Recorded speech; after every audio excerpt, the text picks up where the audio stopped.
Good morning. It's been a minute since I've gone live. So I am going to be cleaning some of my Star Trek Attack Wing ships this morning. Been a minute since I've done that. Tried to go TNG era for cleaning. So that's what we're going to try to do today. All right. Have a variety of ships here. Where shall we start? Let's see.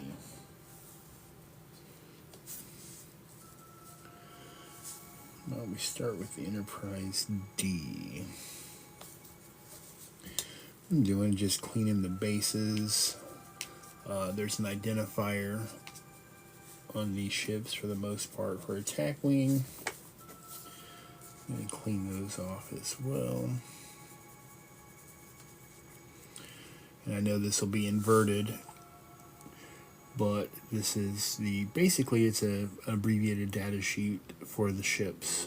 This is for the Enterprise D. You will have its forward firing arc here and here, 90 degrees, a rear firing arc, the abilities that it can do on its turn, shields, hull value, attack, defense, all that stuff. And if you didn't want to play the D, maybe you just wanted to play the class of ship, you could do the Galaxy class as well.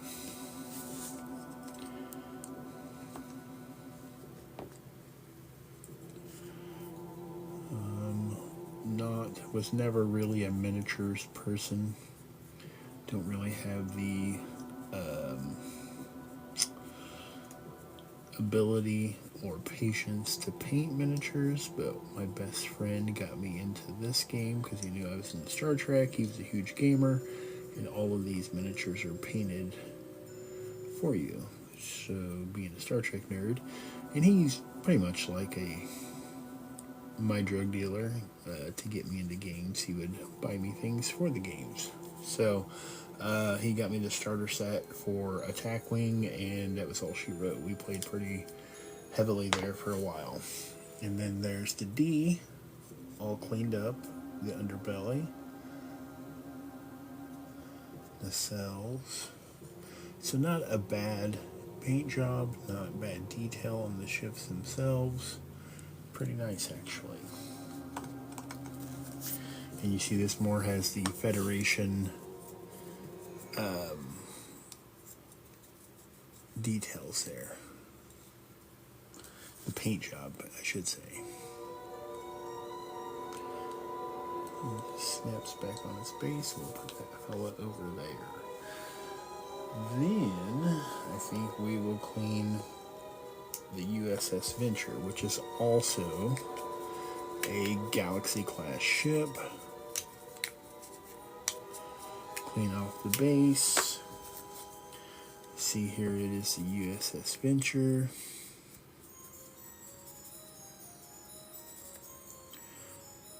And its abilities, also a Galaxy class ship. You'll notice that this one has a slightly different paint job. Boy, it's really dirty too. Slightly different paint job. It's more of a metallic sheen to it. Later on in the gaming series, they did start to shift to more of a metallic paint job on a lot of the Federation ships.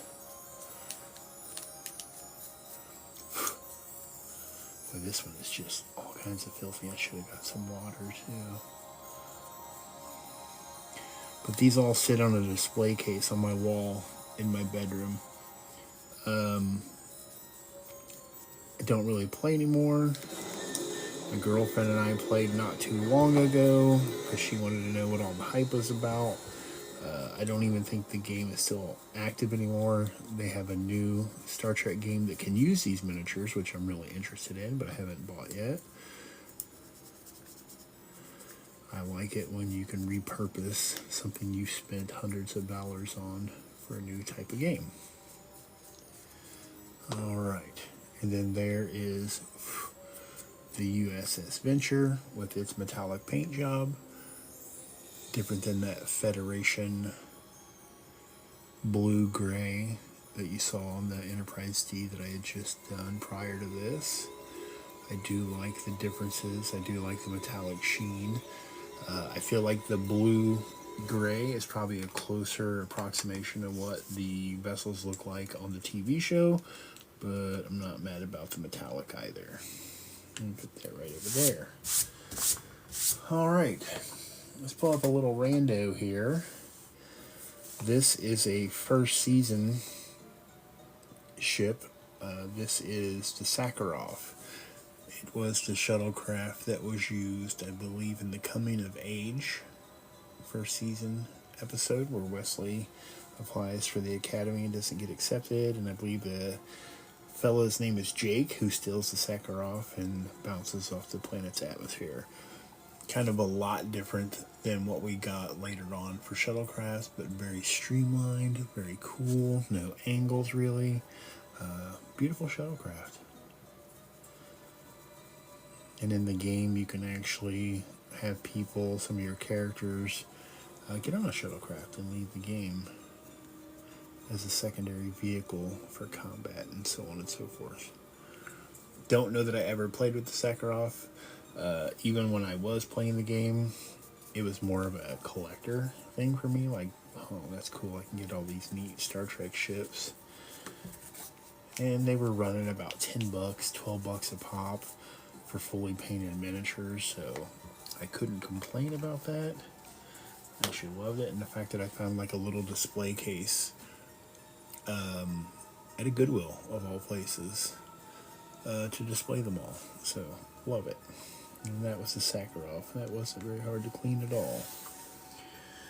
Alright, let's go front row. How about this bad boy? I believe this is the Thunderchild. Yes. And it is an Akira class. The Akira class was one of the first all CGI ships that appeared in First Contact. It's a ship that you didn't see a lot of after that because ILM, I think it was ILM, lost the files, or the files were corrupted.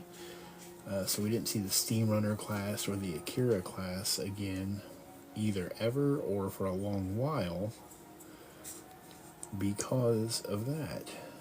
This is the second issue of that ship. I had one of the originals.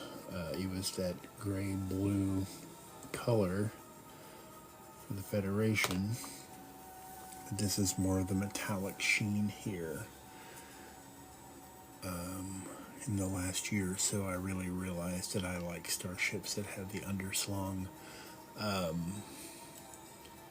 nacelles. Like if you flip that this way, it almost looks like, I don't know, the Enterprise, the NX-01 kind of. But I do. I love that body type. I love the nacelles under the main body of the ship. Engineering section here, which is pretty cool. Really do like that ship. Love it. Love it, love it, love it.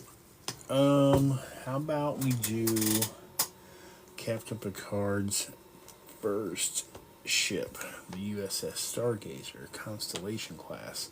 This one also has the metallic sheen. I do believe I have it in the blue-gray as well, but I just had a metallic sheen one on display. Constellation class ship has a much wider firing arc, the 180 degree, as opposed to the Enterprise D's 90 degree. Smaller ship, 4 nacelles. Kind of a fun little ship. I believe the Hathaway, which Riker and Geordi used in the War Game episode in Season 2, was also a Constellation class ship. Tough little ship. And there it is with its metallic paint job. See it from the top there. You see it from the bottom. Nice ship. Probably in the Fleet Museum, I would imagine, since it was returned by the Ferengi. Alright. The Farragut. Now my Farragut isn't old ship, but it is having little problems with the sensor module on top coming off.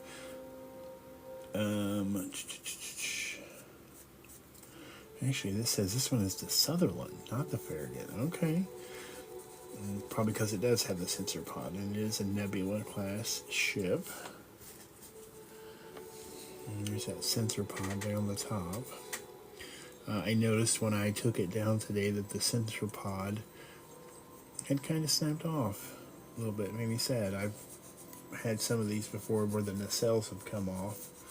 My Thunderchild class years ago, the nacelle popped off of it. But the detail on these things is amazing. Like, that is just top notch for such a little, tough little ship. But they just sit and accumulate dust. It was a while back I had posted a picture of them, and one of the folks here on TikTok was like, "Hey man, you should really dust those things off." And I'm like, you know what, you're right, I probably should. So I've taken about 10 of them down at a time and cleaning them, and I figured, you know what, this would be a great time to show off these little ships on the Trek Talk community while I'm cleaning them. But again, it pretty much has the saucer of the Enterprise D, sensor nodule back there, the underslung nacelles, kind of has the body of the D2, but it has like the Reliant type of nacelles. Never noticed that before. Very neat design. Probably in the Galaxy class Sisterhood of Ships, or kit bashes as they called them on the TVs. Next, how about the Genolan? I believe that's who this is. No, I thought it was the Genolan. It's the Raven. So this would be Seven's parents' ship, which I believe is also Genolan. It might even be a runabout turned upside down. It is a Airy class ship. Get it? Raven, Airy. Okay. Good thinking. Scientific ship. That 7 and 9 Annika Hansen's parents used to track the Borg and learn about the Borg prior to their general knowledge in the Federation. Probably has a little bit of armaments, but probably nothing too crazy since it is a smaller research vessel. But that's what that looks like close up. Angled up nacelles. I don't know. If you turn it upside down, not really a runabout, but I feel like if it was upside down, it could be another class of ship. That's what it looks like on the top there. Again, good detail. Great paint job. Impulse engines back here on the slats. Pretty neat. Pretty neat. I mean, when I did play, a lot of these ships I really didn't use. I just wanted all the Federation ships, all the Starfleet ships I could get my hands on. Alright, this next one, I know I did have a Federation paint scheme, one of these. This is one of the ones that I did break the nacelle off of and had to glue her back together. I have a hard time pronouncing this name. USS Montgolfier. I'm not sure how that's pronounced. It is a Saber class vessel. I think the Thunderchild was another one of the ships in this class that I believe I had.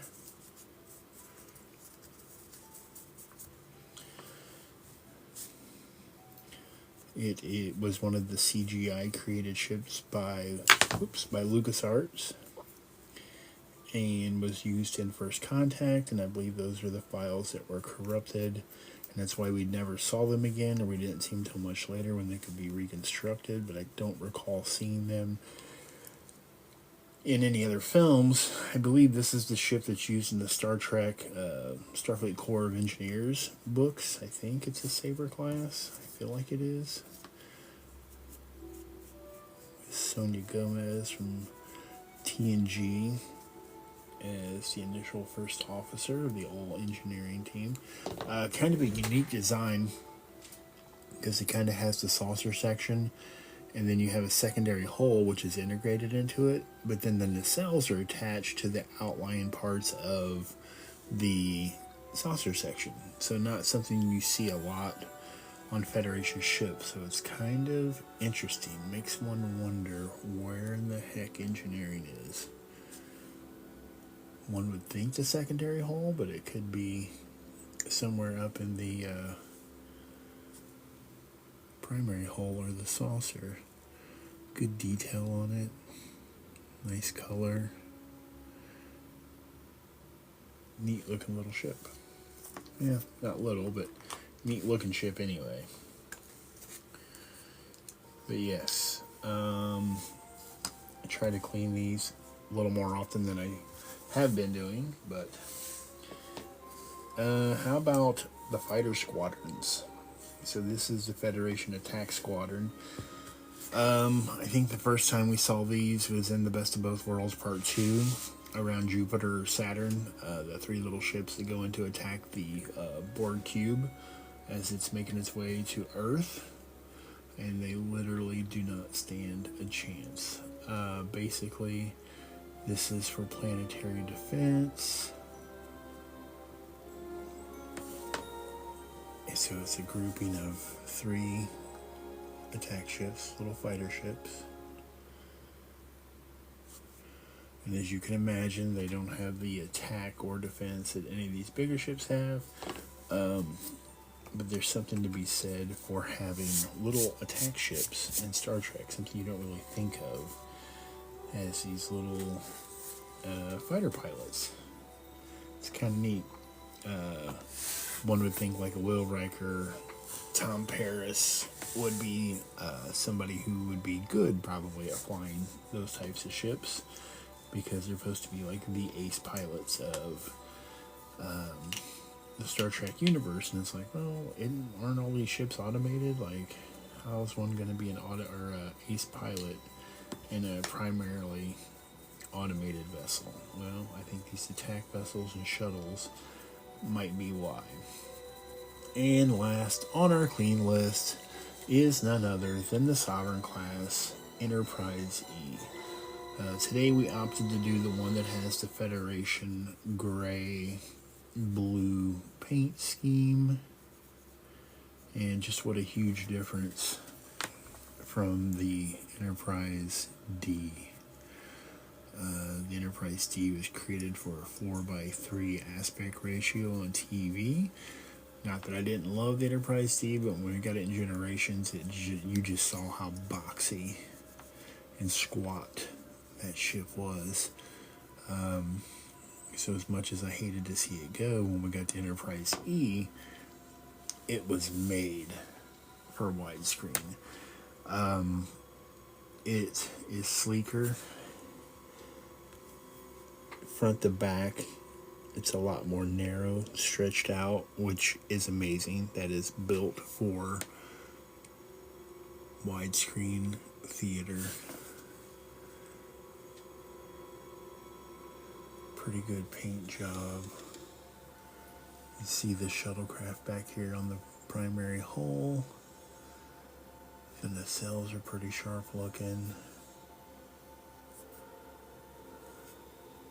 Your deflector array is all the way back here, which on that was back there in the D too, but that secondary hull was much closer to the front of the saucer, as the saucers were different. The saucer here is more oblong this way, whereas the D's was the other way. Actually, let's just pull Enterprise D up here for a minute, so you can kind of see that comparison. You get that boxy ship, saucer, versus that narrow ship. The stunted nacelles versus the elongated nacelles, which that's handsome. It's very handsome. Love it. But yeah, one was made for TV, one was made for film. and you can definitely tell the difference betwixt and between the two. I'm glad that we did still see Galaxy class ships in DS9 and things of that nature, but this was more of a cinematic ship than Enterprise D. So that's it. It didn't take me a good long time to clean the ships today. Just decided that it was time, and I love doing it on live and talking about these ships as I clean them up. Still love the game Attack Wing. Taught my girlfriend how to play months ago. I love it. I love the strategy. I love building up a fleet and going ham, killing people, destroying ships. The majority of my fleet is Starfleet. I do have Klingon ships, Romulan ships, Ferengi, Jem'Hadar.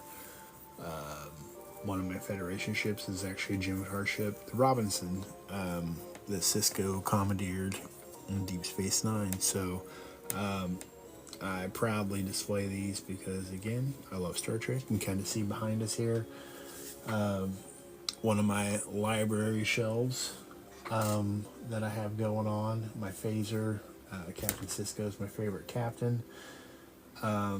This whole office is nothing but Star Trek. And there is some non-Star Trek things, but toys, collectibles. This is my happy space. This is where I hang out when I'm having a bad time or even a good time. I'm gonna be surrounded by my Star Trek collection. So that is the end of my live. I appreciate you, any folks that hung out and watched. Have a great day.